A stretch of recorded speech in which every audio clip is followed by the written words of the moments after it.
This is 2004 Siromer 204. It was bought new in 2004. It moved from Cambridge after about a year to a local piggery. He only used it for about 3 years, and then that was basically laid up as scrap. And then parts were robbed off it to keep another one on the go. And yeah, it actually stood out unused for 8 years out in the weather. Yes, these are the steering joints. Because the power steering ram had got a lot too much trouble on every time it went on to full lock, that was overstressing the joints until you can see what happened. It just stripped the joints out. Some of the problem is the tolerances on the threads are quite loose, and so once anything gets strained, it just strips the thread off. So I ended up cutting the ends off and putting welding new steel on and rethreading it right and left hand thread. Also, because the steering joints were overstressed, even the ball joints, it had completely pulled all the plastic bearing surfaces out, and so I've actually modified them and made them to a slightly little bit better design. But of course, now with the steering ram being modified, it isn't going to cause the same sort of wear as what it had done.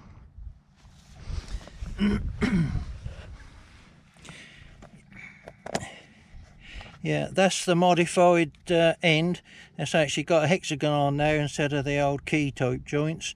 Inside there's a cast iron bush, and it was leaking oil, and found out it wasn't just the seal. The cast iron was porous, so the oil was actually coming through the porosity of the metal. So I baked the cast iron bush to get the oil out, and then pickled it in Loctite, and that's worked. That's nearly dry now. I don't get any drips or anything. Inside here I've got a spacer, just over 20mm spacer, so it restricts the amount of travel for the rod inside, so it doesn't strain the joints on full lock. This is the new piece welded on. That's actually slightly a thicker piece of metal anyhow, and also the thread is actually to a better tolerance. I don't know why, a lot of things are shimmed with two very thick gaskets, and in most cases I've just removed one of the gaskets, so it's just on one gasket. It's a lot better, it's stronger like that, and it's still okay. It's even in there, it's got two gaskets, two thick gaskets, and why I do not know. Because the poor old thing had stood out, how the transmissions got quite a lot of water in, and has caused a lot of damage, especially above the oil. The condensation has damaged these bearings, so we had to do a lot of work. I also found a lot of the studs, they weren't actually screwed in right, they weren't in properly, so I had to take a lot of the studs out and clean the threads out and screw them in properly. These are the grease nipples. They're ever so poorly made. Sometimes you get them on the end of your grease gun, you break the ends off. They're either too small, too large. It's absolutely ridiculous. This is the bottom radiator hose. A lot of people find the bottom radiator hose are sucking up when the engine is running. The only thing is, the reason that sucks flat is because the radiator is blocked. And the radiator is blocked because of corrosion in the cylinder block. Evidently they never cleaned the blocks out when they were cast, and some of the rubbish inside there causes serious corrosion, and it just blocks the radiators. And people on this tractor, they had fitted in these pieces of wire to stop it from collapsing. Silly thing is, that was just the radiator, and the radiators are so poor. I had this record in this country, in UK, with a UK core, and it's a lot stronger, and it come to £50 cheaper than a Chinese replacement radiator. If I strip the engine down, you'd condemn it, because this crankshaft, I'll just move it, you'll hear it go lump. It's got far too much end float, and it's way above tolerance. I don't know whether you can hear that.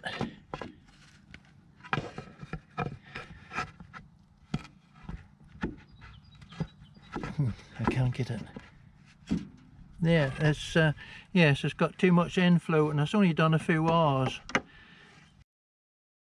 The radiator cap was leaking badly.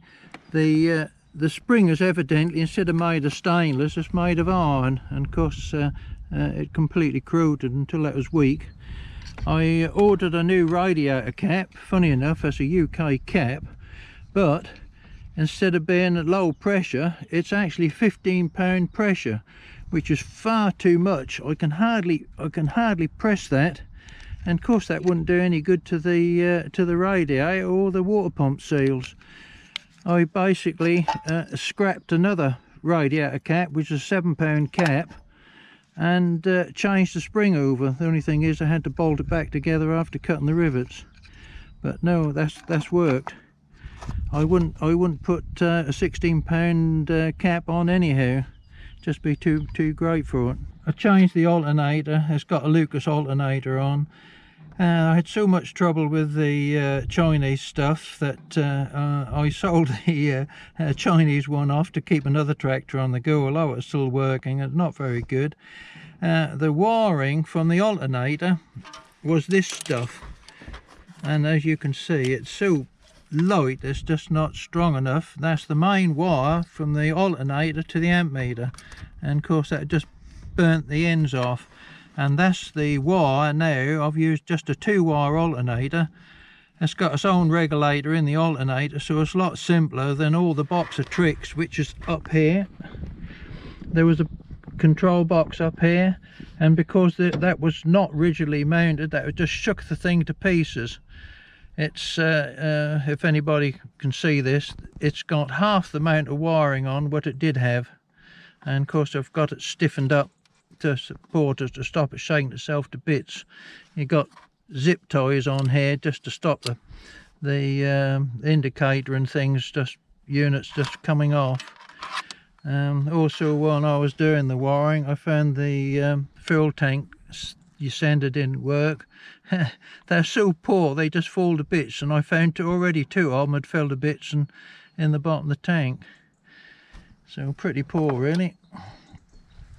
Yes, to if you go down there, yes, to get this alternator in, it was rather close to the exhaust pipe, so I've turned the manifold upside down, and that brings the goes out to the silencer further back, and actually it's a lot better. It's a lot neater like that. It's got a lot more clearance. This is some of the wiring. A lot of the joints are soldered.